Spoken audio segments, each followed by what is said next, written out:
I've been writing poetry for well over 4 years now, and one thing I've realized is that poetry can be a great safe haven for those who struggle with mental health. However, it can also fuel negative thinking patterns. In this video, I'm going to cover 3 distinct ideas about poetry and its connection to mental health, so stay tuned.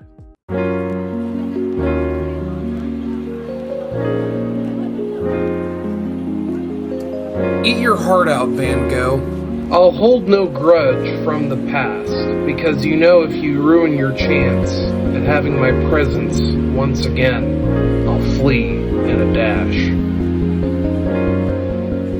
First point that I want to make is that expressing yourself and your pain through poetry can be a great way to cope with your struggles. I've been writing poetry, like I said, for over 4 years, and I've dealt with a lot of heartache and pain. Much of my poetry deals with the topics of rejection or lost love. And so when I write poetry, it's a great way for me to express that pain in a way that isn't entirely self-destructive, and in fact can help others cope with their pain. There was one poem I wrote called Walked Out, and in that poem I talked about knowing you have to leave a certain person or relationship, but feeling so attached to that person that it's very difficult to leave. I sent this poem to a friend of mine, and she actually ended up sending it to her ex. That poem really spoke to her and the feeling she had about leaving her ex, and with knowing that she had to leave, but also feeling so connected and so in love with that person.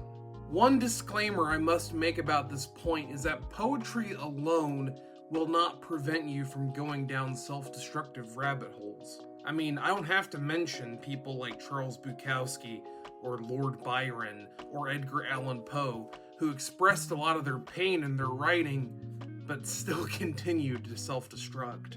So one lesson I would say with that is, yes, you can express your struggles with your poetry, but you also must implement healthy thinking patterns and healthy habits so that you don't self-destruct.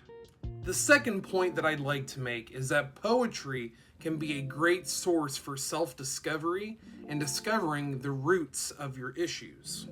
Through writing poetry, I've been able to better understand the psychology of why I have the problems that I have. And as well, I've been able to discover the beautiful things about myself, or the parts of myself that I haven't really appreciated.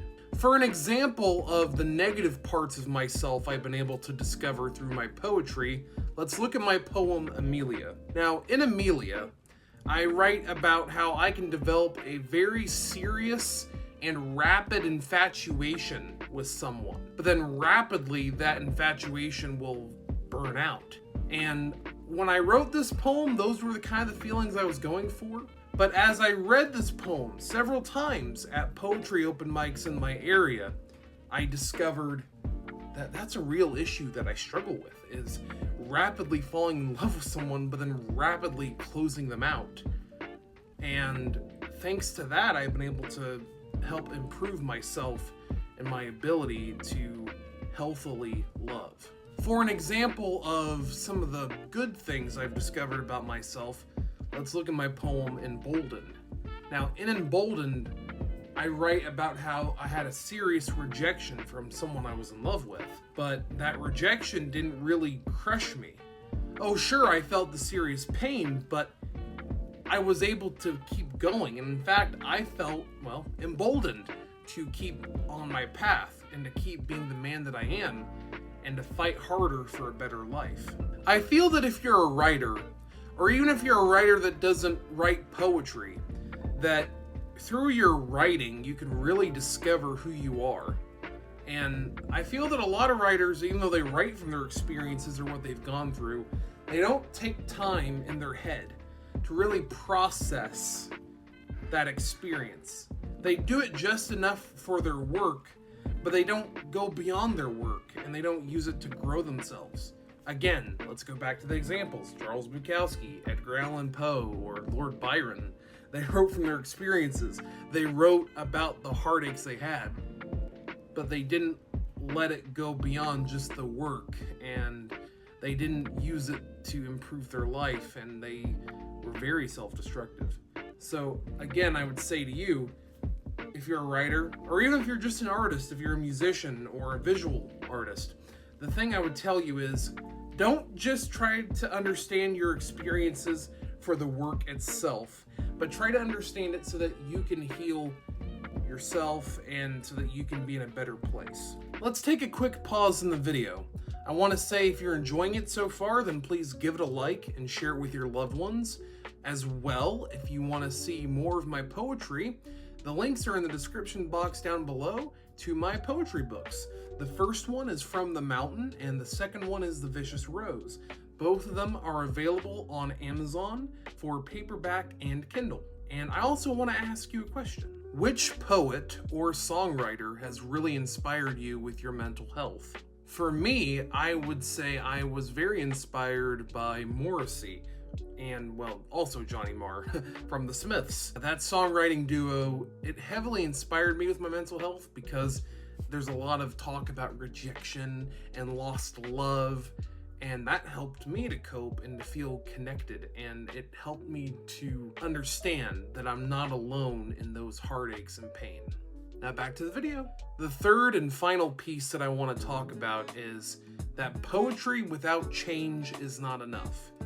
I know that I've reiterated this point in some pieces throughout the video, but it's something I must emphasize. It's not just simply not being self-destructive in maybe a literal sense with like drugs or alcohol or other addictions or self-harm, but it's also a piece of, you have to be able to change your mindsets, and you have to be able to change just the way you think and the way you act. And if you're not doing that, and you're just simply writing the poems about what you experience, but not changing yourself so that you can heal and so that you don't go through that as much, it's really for nothing. I'll give you guys an example. A few years ago, there was a woman that I was very in love with, and I met her towards the end of my high school years, and long story short, we fell apart. Again, we were very close for a while. She found another guy, and I said I was going to leave, and she got upset, and I got upset, and I just spiraled down from there.